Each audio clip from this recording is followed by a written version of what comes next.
Séquence 1. Intérieur, chez Rep. La braise incandescente d'une cigarette luit dans l'obscurité rouge. L'affichage lumineux d'un radio-réveil marque en chiffres rouges 11 heures. Les minutes sont masquées par un morceau de ruban adhésif opaque.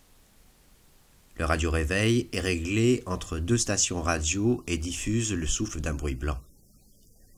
Des centaines de radio-réveils empilés les uns sur les autres cachent les quatre murs de la petite salle obscure. Chacun donne une heure différente. Tous diffusent du souffle.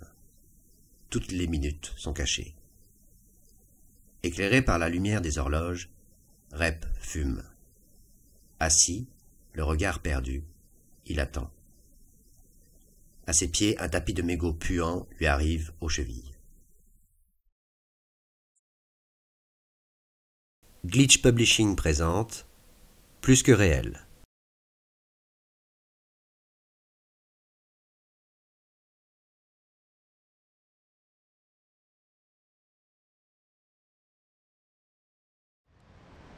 Séquence 2.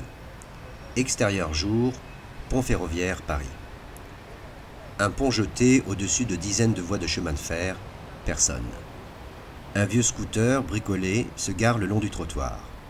Reine est la conductrice, Paul est le passager. Reine pose son casque, c'est une femme, elle inspire la force et la détermination. Habillée d'une combinaison, elle porte attaché dans le dos un tube de plastique blanc, comme ceux qui servent au transport des plans d'architectes. Paul pose son casque, c'est un homme. Rond et enjoué, Paul aime la vie, l'humour et son oxygène. Paul. Alors je lui dis, mais les dinosaures n'ont jamais existé. Reine, regardant Paul.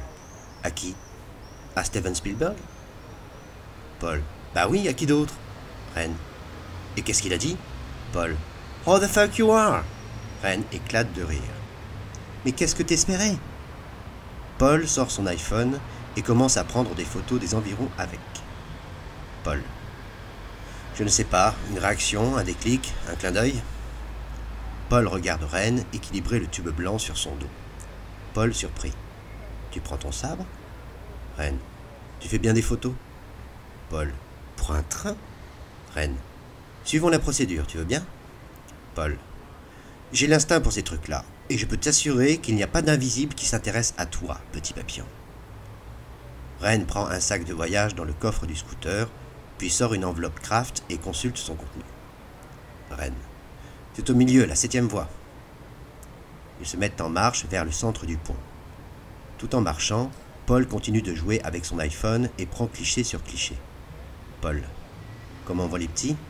Reine. Julien ne parle que du Seigneur des Anneaux, il ne rêve que de chevaliers, de sorciers, de monstres et de dieux maudits. Sinon ça va. Paul. Au moins c'est une preuve qu'il sait lire. Et Sido? Toujours aussi forte en dictée? Reine. Oui, elle est toujours aussi nulle en orthographe que moi. Paul. Telle mère. À quelle heure passe le train? Reine. Dans 1 minute. Elle pose le sac par terre, l'ouvre et en sort un parpaing en ciment qu'elle pose sur la margelle du pont. Paul continue à prendre des photos sans grande conviction quand... Paul, prenant une photo... Oh oh. Reine. Quoi? Paul, reprenant une photo. J'ai cru voir un gros minet. Reine porte sa main droite à l'extrémité inférieure du tube d'architecte, appuie sur un bouton qui libère la garde de son sabre. C'est un katana créé par Philippe Stark. Elle le dégaine dans un mouvement lent et fluide. Reine, calmement. Où? Paul, 10 heures. Paul mitraille le pont de son smartphone sans résultat. Il n'y a personne. Reine. Le train arrive. Paul, prenant un dernier cliché. Merde. Paul s'effondre, plié en deux. L'écran de son iPhone montre le gros plan d'un homme torse nu et masqué. Reine fend le vide de son sabre. Le parpaing tombe sur le trottoir et se brise. Le train passe. Reine, en regardant le train. Merde. Par terre, Paul crache du sang écarlate sur le bitume. Séquence 3. Intérieur jour, appartement photographe. L'œil rond d'un téléobjectif, caché derrière, on devine le crâne dégarni du photographe. Reine se trouve derrière lui, hors champ. Photographe. Il fait le point. Quand votre coéquipier sort-il de l'hôpital? Reine. Il y y a des complications. Photographe. Il fait le point. L'invisible ne l'a pourtant frappé qu'une fois. Le photographe prend une photo. Reine. Les examens de routine ont révélé un cancer généralisé. Les docteurs ne lui donnent que quelques semaines. Photographe. Avant de prendre ce poste, je faisais un check-up tous les 18 mois. Dommage pour Paul. Reine. En effet. Photographe. Il fait le point. Vous lui transmettrez tous mes encouragements. Il devra se battre de toutes ses forces. Reine. Il est solide. Il ne se rendra pas sans combattre. Photographe. Il fait le point. Vous avez pensé à son successeur, j'imagine. Reine. Akbar. Le gars des objets rendus s'est proposé, mais... Photographe. Mais vous le trouvez trop inexpérimenté, trop idéaliste. Vous préférez des partenaires plus mûrs, moins lisses. Et vous avez pensé à Rep. Reine. Il m'écoutera. Photographe. Il fait le point. Il a fui la réalité. Reine. Le monde a changé. Photographe. Son crime le ronge. Reine. Il peut changer. Photographe. Il fait le point. Les opérations papillons ne sont pas les commandos miracles. Reine. Ses capacités pourraient nous être utiles. Photographe. Prend des photos en rafale. Inch'Allah. Séquence 4. Extérieur jour. Quai de Seine. Rep. Reine gare son vieux scooter et pose son casque. Elle ajuste le tube sur son dos. Elle paraît hésiter un instant, mais se reprend. Après une profonde inspiration, elle se met en marche et longe la Seine sur quelques mètres. À côté d'un pont, une petite porte métallique se découpe sur la muraille du quai. Dessus, un écriteau indique « Danger de mort ». Reine s'en approche et sort sa pochette de serrurerie et crochette la serrure, mais celle-ci résiste. Reine grommelle la pochette dans la bouche. « Merde, merde, et remerde !» La serrure cède finalement. Après avoir inspecté les environs, Reine ouvre la porte et s'enfonce dans l'obscurité. Séquence 5. Intérieur, chez Rep. Des centaines de radio-réveils éclairent la pièce. Rep est assis, une cigarette à la main. La lumière venue du dehors encadre Reine. Elle s'accroupit pour faire face à Rep. Rep.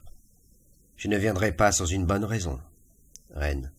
La réalité n'est plus de mon ressort. Rep. Le monde a changé. Reine. Il est pire. Ils échangent un long regard, le souffle des radios semble plus fort. Rep. Qui es-tu? Reine. Un papillon. Rep. Qui veux-tu? Reine. Un nouveau coéquipier. Rep. Je ne suis pas un papillon. Reine. Tu peux apprendre. Rep. Quel est ton nom? Reine. Séquence 6. Intérieur nuit, hôpital chambre Paul. Entouré d'équipements médicaux, Paul est couché dans son lit. Il pleure. Reine lui tient la main, sa tête repose sur la poitrine de Paul. Reine pleure. Séquence 7. Extérieur jour, rue de Paris. Rep est perdu dans Paris. Une carte de visite à la main, il cherche une adresse. Un jeune l'interpelle, Rep lui montre sa carte. Le jeune lui indique une direction de la main. Une voiture pile pour éviter Rep, il est perdu au milieu d'un carrefour. Une grand-mère le prend par le bras et le guide vers la bonne direction. Un gardien de la paix lui indique une rue et lui fait traverser un pont en direction de l'île de la Cité. Rep est devant l'immeuble du bureau. Il vérifie plusieurs fois l'adresse sur la carte et la façade de l'immeuble. Une mère de famille ouvre la porte de l'immeuble et essaye de sortir avec une poussette. Rep la regarde, sans l'aider, puis entre. Séquence 8. Intérieur jour, accueil bureau. Nagesh travaille derrière son comptoir. Il lève les yeux et sursaute. Nagesh, choqué, très excité. « Rep?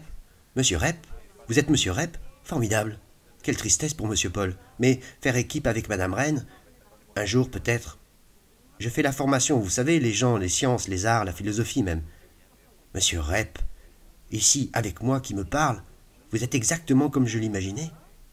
Alors les commandos miracles, tout est vrai? À l'impossible, ils sont tenus? Vous connaissez des célébrités? Cette chemise, elle vous rappelle rien? David Lynch, c'est la même à Cannes pour la montée des marches. Arrivant derrière Rep, Reine entre dans la pièce.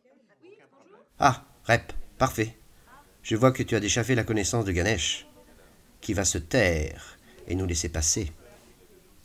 Nagesh, sur sa lancée en même temps que Ren, mais de moins en moins fort. « Il portait la même. Et Dieu, comment vous l'avez tué ?» Ren fusille Nagesh du regard. Après un moment de stupeur, Nagesh déclenche l'ouverture de la porte blindée. Rep suit Ren dans le bureau.